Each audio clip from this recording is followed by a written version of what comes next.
আর যেটা বলছিলাম, এত বড় ঘটনার পর কি চৈতন্য ফিরলো, কিন্তু এবার কি হচ্ছে, এবার হোল্ডিং এরিয়া বাড়ানোর কথা বলা হচ্ছে। সমস্ত ডিআরএম এর কাছ থেকে রিপোর্ট চেয়ে পাঠানো হয়েছে পরিকাঠামো কেমন স্টেশনগুলির কথা ভিড় নিয়ন্ত্রণে হোল্ডিং এরিয়া। এই হোল্ডিং এরিয়া বলতে কি বোঝানো হচ্ছে, তা বাড়ালে পরে কি উপকার হতে পারে।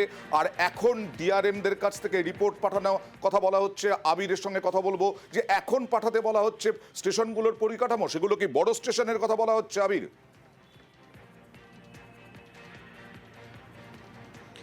60খানা স্টেশন চিহ্নিত করা হচ্ছে, যে 60খানা স্টেশনে ট্রাফিক বা প্যাসেঞ্জার মুভমেন্ট সব থেকে বেশি হয়। যাত্রী সংখ্যার নিরিখে, ট্রেন চলাচলের নিরিখে, যেমন আমাদের রাজ্যেও হাওড়া রয়েছে, শিয়ালদহ রয়েছে, শিলিগুড়ির মতো স্টেশনগুলি রয়েছে। সেখানে হচ্ছে এই ট্রাফিক, এখানে যে হোল্ডিং এরিয়া সেটাকে বৃদ্ধি করতে হবে। দুটো কারণে তারা বলছেন। প্রথমত হচ্ছে যে বহু স্টেশনের যে পরিকাঠামো বা স্টেশনগুলোর অবস্থান এমনভাবে রয়েছে সেখানে নির্দিষ্ট সংখ্যক লোকই দাঁড়াতে পারে। প্ল্যাটফর্ম বা স্টেশনের বাইরে যে অংশটি রয়েছে তাতে বিশেষ বিশেষ দিনে, যেমন দিল্লির ক্ষেত্রে যেমন দেখতে পাওয়া গেল বা আসানসোলের ক্ষেত্রে যেমন দেখতে পাওয়া গেল, তাতে যদি আরো বহু সংখ্যক লোকজন এসে যায় তাদেরকে কোথায় রাখা হবে, কিভাবে তাদেরকে আটকে রাখা যাবে, এই কারণে হচ্ছে ব্যবস্থা করতে বলা হয়েছে। দ্বিতীয়ত হচ্ছে যখন বিশেষ বিশেষ সময় আসবে, যেমন এই কুম্ভ মেলার সময় লোক হচ্ছে, ভারতীয় রেল আমরা দেখেছি যে ছটের সময় বিশেষ পরিকল্পনা গ্রহণ করে, বা আমাদের রাজ্যের ক্ষেত্রে পুজো হোক বা বর্ষশেষের সময়টাতেও আমরা দেখতে পাই, তখনও প্রচুর যাত্রী যাতায়াত করেন। সেখানে হচ্ছে কোন প্ল্যাটফর্মে কতজন লোককে নিয়ে যেতে পারা যাবে দাঁড় করানোর জন্য, বিশেষ করে হচ্ছে জেনারেল কামরাতে যারা উঠবেন তাদেরকে কিভাবে লাইন দিয়ে সেখানে নিয়ে যাওয়া হবে, এবং সেখানে রেলরক্ষী বাহিনী ছাড়াও কাদেরকে হাজির থাকতে হবে, অর্থাৎ সেখানকার পরিকাঠামো কি রয়েছে সেই সংক্রান্ত ডিটেল তথ্য চেয়ে পাঠানো হয়েছে। যেটা সূত্রের খবর, আজকে ইতিমধ্যে জেনারেল ম্যানেজারদের সাথে দফায় দফায় বৈঠক হয়েছে। বিভিন্ন যারা ডিআরএম রয়েছেন তাদেরকে বলা হয়েছে স্টেশনগুলো ভিজিট করে তাদের যে রিপোর্ট তাদের কাছে পাঠাতে। এবং তুমি জানো যে গত কয়েক বছর ধরে অমৃত ভারত স্কিমে একাধিক স্টেশন মানোন্নয়নের কাজ হচ্ছে।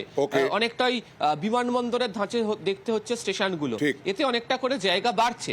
কিন্তু আবার যেটা অভিযোগ, এই স্টেশনগুলোর মধ্যে বাণিজ্যিকীকরণের জন্য, সুবিধার জন্য বহু দোকানও বসে গিয়েছে, ফলে যাত্রীদের বা ব্যক্তিদের দাঁড়ানোর জন্য জায়গা, কারণ সবাই স্টেশনে ঢোকেন ট্রেনে চেপে যাবেন বলে এমনটা নয়, অনেকে পরিজনকে ছাড়তেও যান, যার জন্য প্ল্যাটফর্ম টিকিটও কিনে ফেলেন।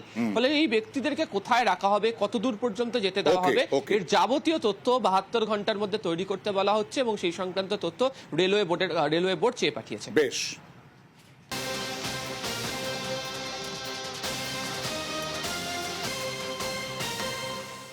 আর এই ঘটনার প্রতিবাদে আজকে শুভঙ্কর সরকার, প্রদেশ কংগ্রেস সভাপতি, তার নেতৃত্বে আজকে শিয়ালদা হাওড়া স্টেশনে বিক্ষোভ দেখাচ্ছেন কংগ্রেস কর্মীরা।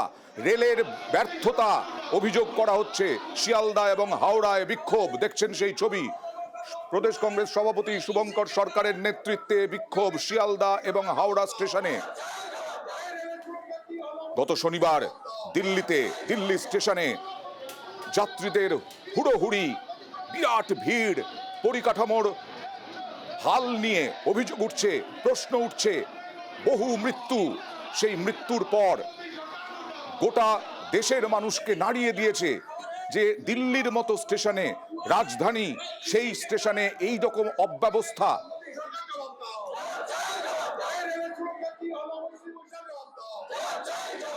রেলমন্ত্রীকে বরখাস্ত করা হোক।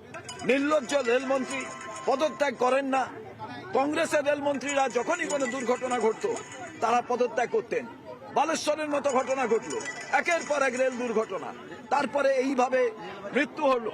অপদার্থ নরেন্দ্র মোদীর সরকার, এরা নিজেদের দোষকে দোষ বলে দেখে না, জানে দোষ বলে স্বীকার করলে সেখানে ব্যবস্থা নিতে হবে। সারা বাংলার প্রত্যেকটি রেল স্টেশনে আমাদের এই বিক্ষোভ হচ্ছে, রেলমন্ত্রীর পদত্যাগ চাই।